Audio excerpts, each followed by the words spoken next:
Everyone, তোমরা সবাই কেমন আছো? আশা করি সবাই খুব ভালো আছো। আমি খুব ভালো আছি। আমি পূজা তোমাদের সাথে শেয়ার করতে চলে আসলাম আবারও একটা নতুন ব্লগ নিয়ে। আজকের ব্লগটা কিন্তু শুরু করছি একদম ইভিনিং থেকে। আজ যাচ্ছিলাম আমরা আমাদের কাঁঠালপাড়ায় রথের মেলা দেখতে। রথের মেলা তো বসেছে প্রায় অনেক দিনই হয়ে গেছে, তবে আমরা টাইম পাচ্ছিলাম না যাওয়ার জন্য। তো যাই হোক, আমি এখানে রেডি হয়ে নিয়েছিলাম আর মাম্মামকেও রেডি করে নিয়েছিলাম। আর আজ যাচ্ছিলাম আমি আমার দেওরের সাথে, কারণ তোমার দাদাভাই ছিল ডিউটিতে। ও ডিউটি থেকে ফেরার পথে কিন্তু আমাদের সাথে মিট করে নেবে, তারপরে কিন্তু আমরা একসাথেই মেলায় যাব। যাই হোক, দেখো ঠাকুরের নাম নিয়ে তো বেরিয়ে গেলাম। আর এখানে স্টেশনে এসে তোমার দাদাভাইয়ের জন্য একটু ওয়েট করছিলাম। তারপরে কিছুক্ষণ ওয়েট করার পরে কিন্তু তোমার দাদাভাই চলে আসলো। তারপর কিন্তু আমরা তিনজনে মিলে মেলার দিকে একেবারে রওনা দিয়ে দিলাম। আর মেলায় ঢুকতেই দেখি এখানে তো প্রচুর জিলিপি, তারপরে হচ্ছে গজা, বাদাম, নিমকি এসবের দোকান ছিল। আর তারপর দেখো এখানে একটা হাড়ের দোকান ছিল।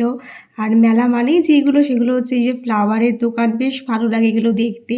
আর আমার মতন যারা ঘর সাজাতে ভালোবাসো তারাও তো এইগুলোর সামনে একেবারে মানে চোখ আটকে যায়। যাই হোক, তারপরে দেখো মেলায় কিন্তু আরও অনেক দোকান বসেছিল, যেমন এরকম মাটির পুতুল। এবার কিন্তু আমি মাটির পুতুল কিনেছি। তো কী কিনেছি সেটা তোমাদের সাথে পরেই শেয়ার করছি। আর এই দেখো এখানে বাচ্চাদের জন্য এই লাইট জ্বলা এই পুতুলগুলো বেশ ছিল।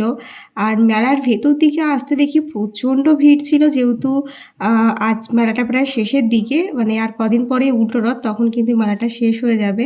তারপরে দেখো চলে আসলাম ঠাকুরের এখানে প্রণাম করব বলে। এই হচ্ছে আমাদের জগন্নাথ, আর পাশে ছিল হচ্ছে রাধারানী না লক্ষ্মী, আমি ঠিক বুঝতে পারিনি। যাই হোক, তারপরে দেখো একদমই এই মন্দিরটার সামনে এই মাটির পুতুল নিয়ে বসেছিল। এখানে কিন্তু ভীষণ সুন্দর সুন্দর দেখতে এই মাটির পুতুলগুলো ছিল, যেগুলো কৃষ্ণনগর থেকে এসেছিল। আমার তো বেশ পছন্দ হয়েছিল। তো দেখো আমি এখান থেকে একটা নিয়ে একটু ভিডিও তুলে নিচ্ছিলাম। তো আমরা এখানে দাম করছিলাম কোনটার দাম কেমন। তবে জানো তো কাকুটা ভীষণ ভালো ছিল, অনেক কম প্রাইসে অনেক কিছু সেল করছিল। মানে দাম তো বলছিল ঠিক কথাই, তবে অনেক দাম কমিয়েও ছিল। তো আমার এই হাতিগুলো ভীষণ পছন্দ হয়েছিল। আমি তো ঘর সাজাতে খুব পছন্দ করি, তাই এখান থেকে দুটো জিনিস নিয়েছি, সেটা এখন আর শেয়ার করলাম না, পরে শেয়ার করছি। তারপরে দেখো আর একটা জায়গায় চলে আসলাম। এখানে এই কিউট পুতুলগুলো কি সুন্দর লাগছিল দেখতে, মানে এক প্রকার চোখ একবারে আটকে গিয়েছিল। যাই হোক, তারপরে কিন্তু আমরা বেরিয়ে পড়লাম। প্রচণ্ড ভিড় ছিল সেখানে। তারপরে এখানে চলে আসলাম বাসনপত্রের দোকানে। তো এখান থেকে আমি নিয়ে নিলাম একটা ব্রাশ, অয়েল ব্রাশ করার যে ব্রাশগুলো হয় সেটা একটা দরকার ছিল আমার। তো এখান থেকে একটা নিলাম। আর এখানে কাপের দামগুলো অনেকটাই বেশি বলছিল। তারপরে দেখো এই ফ্লাওয়ারগুলো বেশ সুন্দর লাগে, তবে এগুলো কিন্তু বেশি দিন মানে টেকসই হয় না, তাই আর নিলাম না। আর মেলা থেকে বেরানোর পথে কিন্তু নাগরদোলার একটা ভিডিও ক্লিপ নিয়ে নিয়েছিলাম। আর এই হচ্ছে তোমার টেডি বিয়ার, এগুলো ছাড়া তো মেলা একেবারে অসম্পূর্ণ। আর দেখো কাঠের নাগরদোলা, যেগুলো কিন্তু এখন দেখতেই পাওয়া যায় না, তবে এই মেলায় কিন্তু দেখতে পাওয়া গেছিলো। আর এখানে দেখো শেষমেশ কিন্তু আমরা একটা পাঁপড় নিয়ে নিলাম তিনজনে মিলে, মানে তিনজনের জন্য তিনটে পাঁপড়। তার থেকে তো মাম্মা মোর কাকায়ের থেকে পাঁপড় একবারে ভাগ বসিয়ে দিয়েছিল। তারপরে দেখো তোমার দাদাভাই আর আমি একটা পাঁপড়ই খেলাম, কারণ আমি এখন অয়েলি ফুডটা সেরকম একটা খাচ্ছি না। যাই হোক, দেখো তোমার দাদাভাইকে দিয়ে দিলাম আমি এক কামড় খেয়ে। তো আমার সেরকম একটা পাঁপড় প্রিয় নয়, অতটা ভালো লাগে না। তারপরে কিন্তু এখান থেকে বেরিয়ে পড়লাম। বেরিয়ে কিন্তু এবার যাচ্ছি আমরা ফুচকা খেতে। মেলার ভেতরে প্রচণ্ড ভিড় ছিল।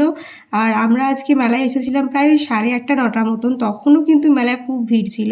মানে এতটা ভিড় ছিল যে কি বলবো। তো ফুচকা খেতে যাওয়ার আগে দেখো এখানে হয়েছিল ঝুলন, মানে আর কদিন পরেই কিন্তু ঝুলন যাত্রা শুরু হবে আমাদের। তো এখানে মামামকে দেখাতে নিয়ে এলাম, বেশ সুন্দর লাগছিল। কৃষ্ণ ঠাকুর কদম গাছের ওপরে পা ঝুলিয়ে বসেছিল, বেশ সুন্দর একটা থিম ছিল, আমার তো খুব পছন্দ হয়েছে। চলো তোমাদেরকেও দেখাই, তোমরাও বলো তোমাদের কেমন লাগলো। আর এইসব মাটির পুতুল দিয়ে বেশ সুন্দর করে সাজিয়েছিল।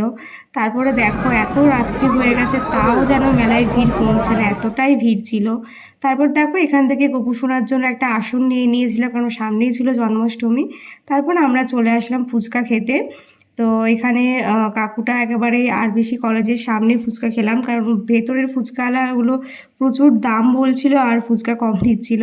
যাই হোক সেখান থেকে আর নিলাম না। আর দেখো মামামের কাকাই মামামের জন্য এটা কিনে দিয়েছিল। তারপরে কিন্তু তিনজনে মিলে আমরা ফুচকা খেয়ে নিলাম। আর বাড়ি ফেরার পথে নিয়ে নিয়েছিলাম বাড়ির সবার জন্য জিলিপি। মেলাতে আসবো জিলিপি কিনবো না তা তো হয় না।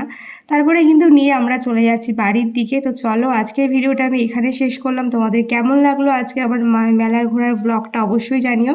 ভালো লাগলে কিন্তু লাইক কমেন্ট করে দিও। তাহলে চলো আজকের মতন টাটা, দেখা হচ্ছে নেক্সট ভিডিওতে। বাই সবাইকে।